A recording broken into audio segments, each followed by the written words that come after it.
কলিমা তয়্যিবা, কলিমা মানে কথা,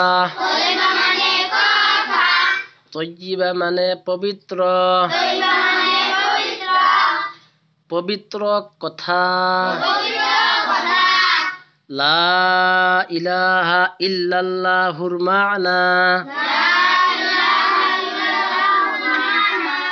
আল্লাহ তাআলা ছাড়া কোনো উপাস্য নাই। মুহাম্মাদুর রাসূলুল্লাহর মা'না, হযরত মুহাম্মদ মুস্তাফা সাল্লাল্লাহু আলাইহি ওয়াসাল্লাম আল্লাহর বান্দা এবং রাসূল।